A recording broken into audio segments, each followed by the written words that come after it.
Welcome back. And now the conversation is in Nigeria, where its president, Bola Tinubu, has asked lawmakers to approve 500 billion naira, about $638 million of spending to cushion the impact of the removal of gasoline subsidies in the West African nation.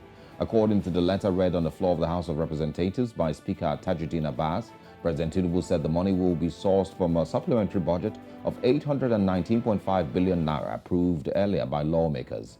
Recall that Nigeria's former President Muhammadu Buhari introduced a supplementary budget in 2022 for capital projects due to the impact of the flood on farmlands and road infrastructure. Well, let's also tell you that the lifespan of the budget has since been extended till 31st of December.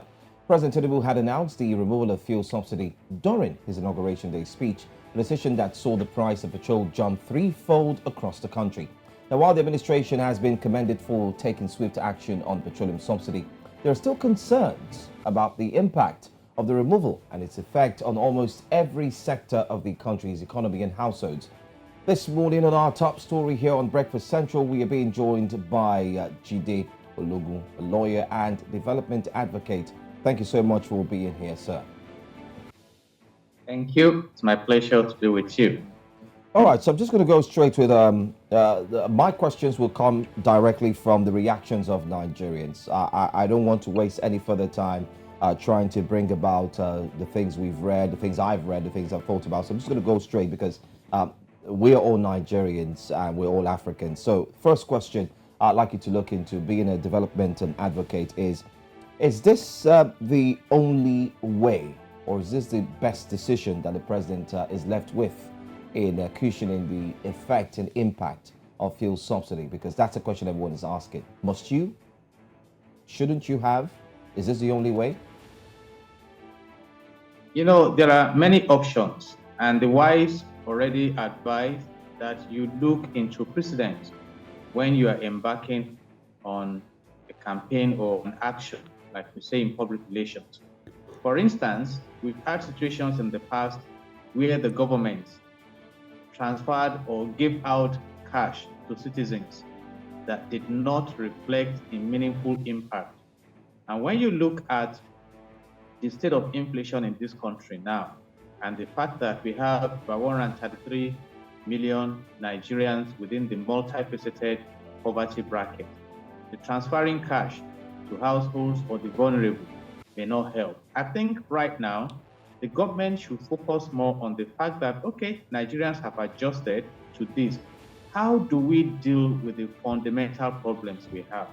How do we channel the resources we have towards ensuring, for instance, paying attention to the oil and gas sector, that we revive our refineries, we become productive, we eliminate the unnecessary expenditure in transporting the crude oil to Europe and other foreign countries, refining, bringing back to Nigeria at a cost, which led to the under-recovery, this subsidy that had been removed, so that we solve this problem going forward. Right now, a liter of petrol is about 500 naira. So if you give a household 5,000 naira, for instance, as palliative, to what extent would that be able to help the family? All right. And now, some are on the advocacy that let's increase minimum wage to 200,000 naira. You know, the Minimum Wage Act amended 2019 raised it to 30,000 naira. And even that 30,000 naira now, it's a paltry sum, just about $39 or thereabout, you know, in a month. And the big question is that even if we choose to increase the minimum wage, how many of the citizens are within the formal sector that will benefit from minimum wage? So what the market woman understands is that, okay, the salary has increased to 200, so it will skyrocket into unbearable inflation. So let's focus. I know there is pressure on the president on palliatives and palliative. May I say this, that when you talk about palliative measures in medicine, you are just dealing with the symptoms and not with the cause of the ailment. So can we just, as we have patiently been adjusting, focus on the fundamental challenges? How can we revive our economy? How can we provide more jobs? How can we block the leakage? I appreciate the fact that about 7 trillion naira that disappear into accounts of private individuals by way of subsidy. We've dealt with that, and we have reports amplifying the corruption in that sector. For instance, the consumption has reduced. So they inflated the consumption, collected subsidy, and some will still smuggle these products abroad. And the foreign countries that have been ripping us off are now feeling the brunt also. So for once, let's have a substantive intervention. But if the government chooses to go ahead with the palliatives, I'm still also saying, let it be one that will be meaningful. If not, if, for instance, the choice is to share money, when they finish spending that money, it's as if you have not done anything. Mr. Logo, there, of course, are still questions with regards to the whole subsidy conversation, with the narrative that other countries are now, feeling the brunt of any subsidy, not also being able to question, why we had fake figures of petrol consumption every day for years. We, haven't really questioned that. What the real price of petrol will be, nobody really knows. We are really just playing around with, okay, let's assume it's 500 naira and that's, where it is. We haven't really gotten, and we're in July already. So we haven't really even gotten to understand what the real price of petrol would be. If subsidy is truly removed, if the Nigerian government is being honest with Nigerian citizens. But the things that you've mentioned, can we beat our chest and say that the current administration is not aware that this is a bad move? Economic analysts across the country would say pretty much the same thing you've just said, that there are other ways with which we can address these issues and make things, seemingly easier for Nigerians, not dashing them money, because you cannot continue to borrow 500 billion naira every month to spread across, Nigeria and dash them, free money. So can we say that the current administration is not aware, even if we currently don't have a Minister of Finance, but they don't have economic advisors enough to advise them and say, okay, this is a bad move? Or are we as Nigerians really just meant to accept that, well, they know that this is a bad move, but we're Nigeria, so we'll deal with it like this. Is that what we're going to just accept as our reality? Let me say this. During the last dispensation, I kept saying that years down the line, many may not remember the ministers and ministers of state, but will not forget that former President Muhammadu Buhari decided over the affairs of the country. And now we have President Tinubu, on that seat. And whatever decision he permits will be recorded against his name. And like you said now, I expect that as a seasoned accountant, that he doesn't take a step that some will perceive, in fact, they're already saying it, as an attempt to settle party loyalty. Because obviously, I'm not going to collect 5,000 naira from any government as palliative. What does it do to me? Why don't we focus on, for instance, where are the tough areas? For instance, if I have constant electricity now, then I know my concern is just to fuel my vehicles, all right? So I don't need to bother myself about fueling generators and all those things. What about if we begin to invest on infrastructure, on education? Because it's been argued globally so that these subsidies come in a way of impacting us corruptly, has negatively impacted education, health sector. So those areas of needs, the basic amenities, if they are provided systematically, we know that it won't be done overnight. Then Nigerians will understand, and we know at the end of the day that the market forces will bring down the pump price of these products. Let me say this. There is no way we are not going to save cost if we have refineries that refine this crude oil. We have crude oil in abundance in Nigeria. Nigeria has the largest deposit of proven gas in Africa. So if we can invest in the next level, the secondary level of processing these raw materials, which the foreign countries have leveraged on, then we will be better. We even provide jobs, then we can be able to fight insecurity. Let me say this, insecurity is tied to corruption in the land. Those who share the subsidy money, who lie to the government, who cheat us, we want to cover their tracks by distracting the society. and look at what has happened in the forex window, where we have thrown everything open. So no one can go to central bank, buy dollar at 460, and step out of the central bank and sell the same dollar for 770. What do you do with that profit, if not to sponsor criminals to torment the nation?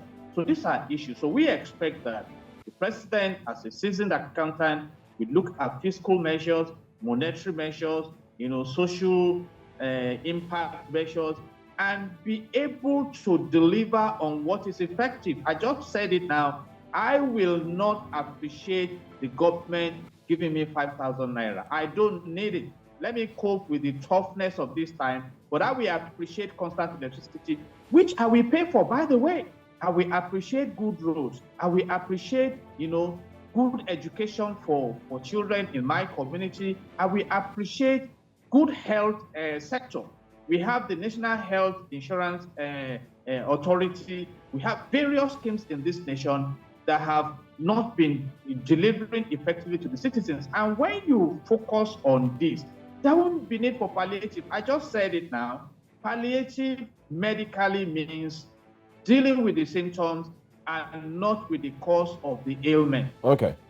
And if you don't sleep for 7 days and you have headache, you don't deal with that headache alone. You deal with the reasons why you have not been sleeping, so that you don't have a repeat. And this is what we are saying.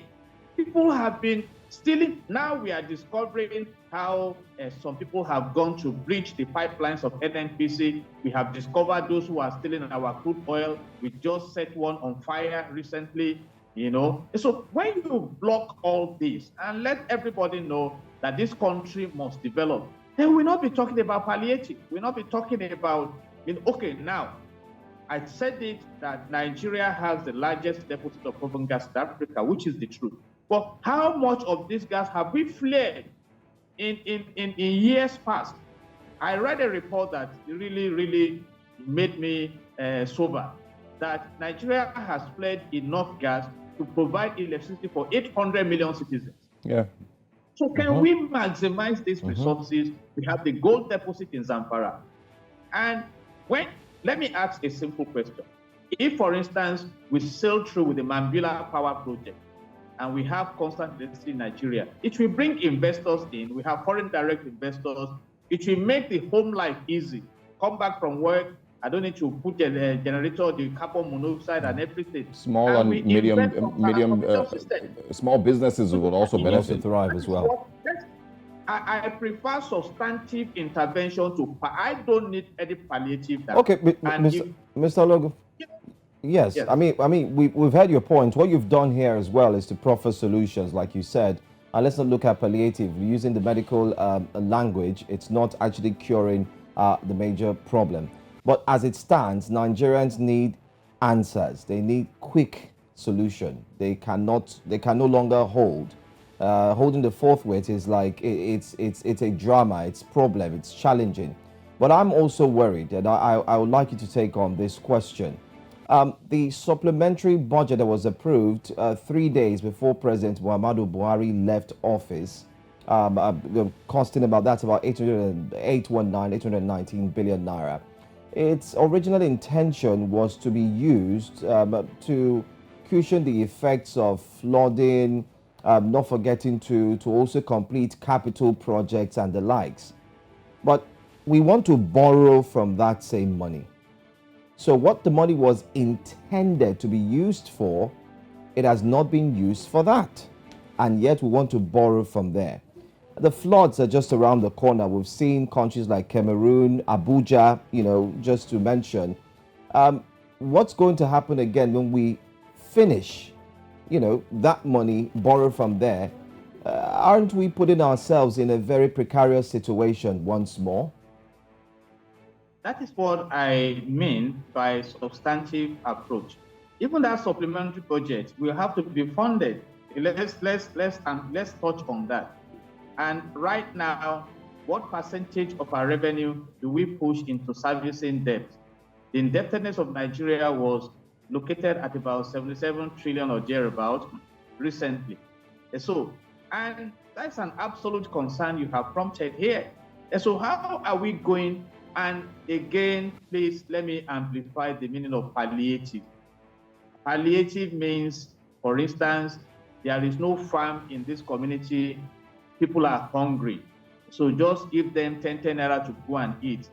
But we don't need to plant so that there can be food sufficiency. No, the wise man says that it is better to teach a man to fish than to give him fish to eat. So let us empower people. Like I said, a resounding palliative for me, for instance, would be constant electricity. Citizens will benefit from it. You have cottage industries springing up. People can organize themselves. It's even healthy for us, you know. So then escalate the transportation facilities we have, bring down the struggles of the people, bring down the inflation. The food inflation now is turbulent. There is a product we love so much in my family that we used to buy for $7.50 for a unit in 2016. I bought 3 days ago at 1,750. Mr. Logo, I think. So 1,000 naira has gone on a concern for me. So I appreciate the fact that the president and his team are thinking about palliatives. But please, let's focus more on substantive interventions going forward. And that is what we call sustainable development.